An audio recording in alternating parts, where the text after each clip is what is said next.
My name is Charles Kramer. I'm an engineer by training and software developer by trade. That has absolutely no importance, but I thought it sounded like a good opening. I thought I was a Christian for as long as I can remember, but it never felt quite right. Something was always missing, like I didn't have the whole picture. About 3 years ago, I worked for a company that needed some extra help. So of course, we hired an intern. Little did I know that this intern would change my life. His name, Isaac Adams. And there was no reaction there. So for anyone who doesn't know him, he's crazy. Despite this, we became close friends very quickly. He and another coworker would answer the many questions I had related to faith.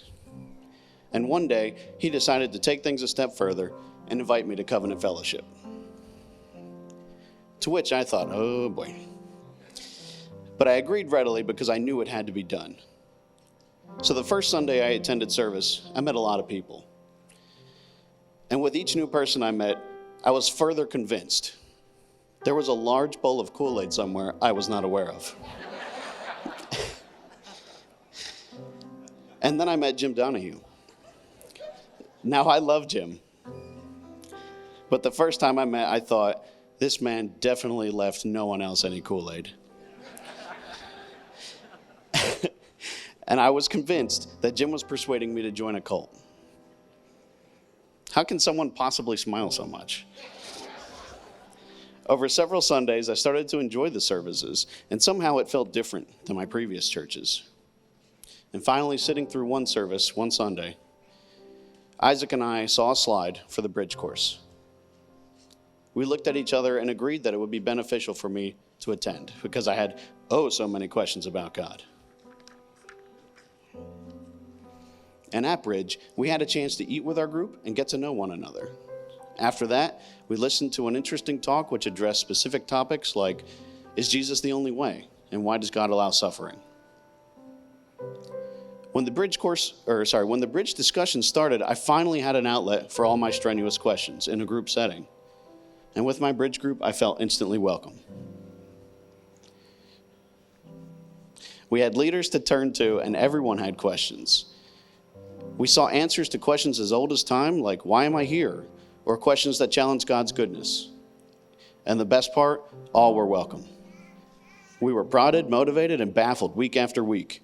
For example, the idea that no one is good enough to get into heaven was outrageous to me personally, because I had been banking on it my entire life.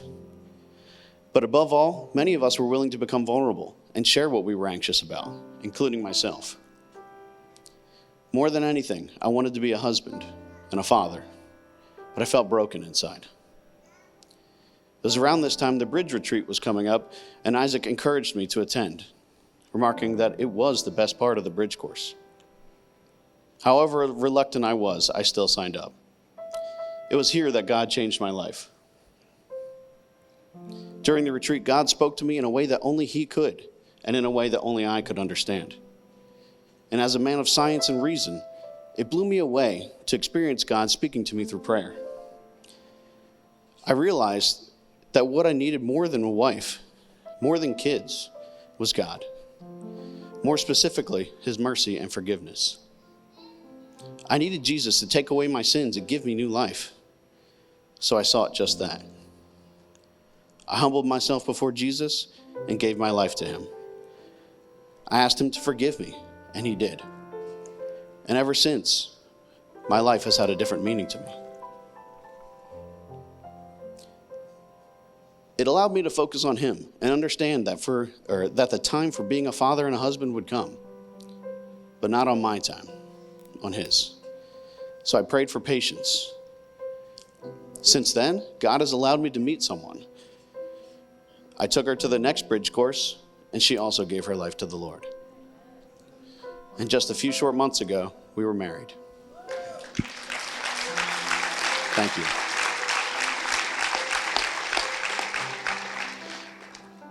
And that might not be a part of the bridge course. But it was for me.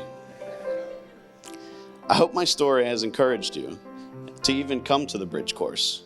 You won't regret it. I most certainly didn't. Thank you.